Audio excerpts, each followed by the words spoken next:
Hey guys, welcome back to Zoe Life, where you can find everything teenager. Today, I'm going to be talking about a phase that a lot of teenagers go through, especially including myself, K-pop.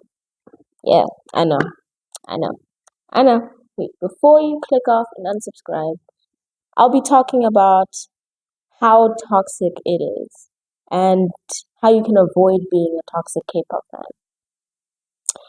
Let's start with how toxic the community can be. With K-pop becoming more and more popular and the community growing bigger and bigger, there are bound to be some people who probably need a lobotomy. Unfortunately, the K-pop community has a lot of these people. As a fellow K-popper, I've seen these wild beasts in the wild, in their natural habitat. So picture this, right? You're a normal K-pop fan, and your group comes up with a comeback, right? A new album, and you listen to it, you love it, and then you go on Twitter. I don't know why you go on Twitter, but people use it. You go on Twitter and say, "Oh, I love this comeback. I love this album. It's so nice." And then you put your phone down and you sleep on it. And the next day, you wake up to somebody has doxed you. You are threatened. Somebody is threatening to kill you. You come to your house on a specific day. That's just a normal day in the life of a K-pop fan. You can barely say your opinion because some crazed fan who can't take opinions just because they like their group way too much and they think, oh, people should like my group and not like other people's groups because my group is the best and no other group can top that. Maybe I'm being a little bit too harsh on them. Let's try and understand K-pop fans, and then the world can be a better place if we try to understand each other. To understand why K-pop can be insufferable human beings, we have to take a look at the term parasocial relationship. According to Google, parasocial relationships are one-sided relationships where one person extends emotional energy, interest, and time, and the other party, the persona, is completely unaware of the other's existence. A lot of people develop some sort of parasocial relationship with some persona, whether it's like a YouTuber or a celebrity. I'm sure even you watching this right now, yes, you have developed some sort of parasocial relationship. The K-pop industry relies on degenerates and lonely people and actually encourages these relationships to make sales and streams.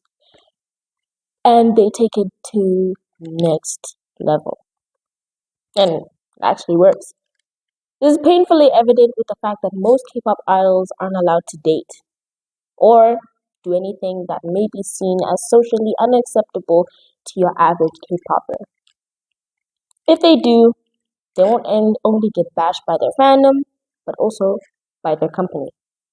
Because of this, a lot of people have become sensitive and protective when it comes to their favorite groups or idols and might even feel entitled to them.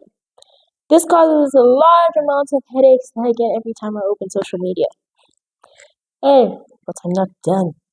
Let's talk about the shipping, cause yeah, yeah. Let's briefly talk about this. What is shipping, you may ask? First of all, thank you for being a nice, upstanding citizen who deserves a cookie. Second of all, shipping is the act of creating a romantic pairing between two people who otherwise aren't romantically linked. In my very humble opinion, right? It is perfectly fine to ship two characters in a story where it's obvious that the author ships them too. Notice how I emphasize story? Yeah. No, guys, shipping people in real life are weird. Let's be honest. I get it if you're referring to the friendship, like as a whole, but if you actually want these people to get together, I don't know, guys. It's kind of weird, you know. But The one I will tolerate one ship, Sun and Woo Young, because you cannot tell me those two are not in some kind of relationship. Come on. Like, have you seen them? Okay. But jokes aside, shipping just kind of destroys the goodness of the community. I'm sure it even makes the idols uncomfortable. Like, you know, when you're at school and you're sitting next to your friend, right? Like, y'all get along really well, right? But you guys don't like each other. And you know specifically you don't like each other. And then everybody in your class just starts shipping y'all out of nowhere. Yes. Do you want your idols to be like that? Don't think so. I think I've yapped enough about the community. Let's move on how you can be a good K-pop fan and have your brain still intact. So, I think one of the most important points to remember when you are becoming a K-pop stan is that K-pop idols are humans too.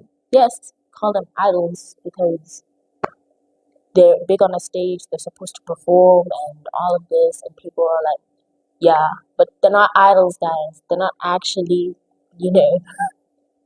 We shouldn't put these people on such high pedestals and actually make them our actual idol. We're already breaking the first commandment by doing that. Since K-pop idols are humans too, they have feelings and they make mistakes. I believe that criticism is important as it can help a person grow and realize their shortcomings. But there's a difference between hate and criticism. We tend to send too much hate to K-pop idols, and I know, like, I'm sure, assuming that some of you watching are K-pop fans, you know firsthand how much hate a K-pop idol can get for doing just the tiniest little mistake, like messing up choreography.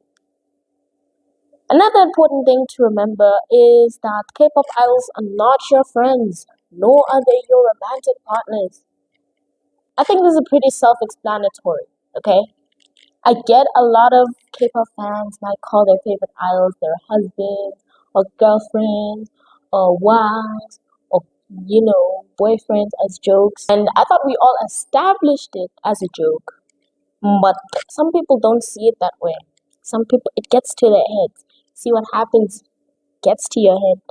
And I think this running gag we should probably ban it. Because come on, get getting up here.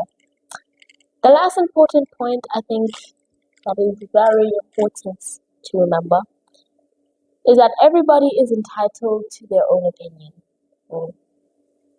We should respect people's opinions. Yes, I'm sure you see somebody's opinion and then you're like, this person is so stupid. No, it's their opinion. Don't bully them. Everyone has their own opinions and whether we agree with them or not.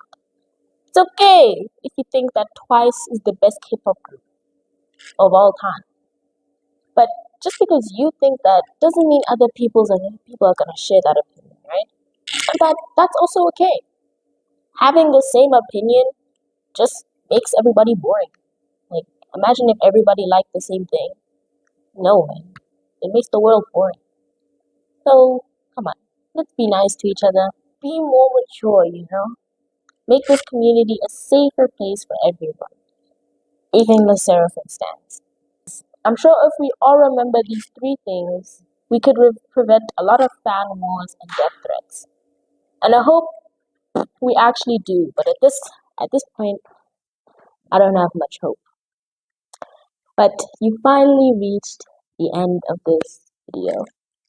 I really hope you guys enjoyed this. This is kind of different from what I usually post. I really had so much fun making this, and I had so much fun recording this.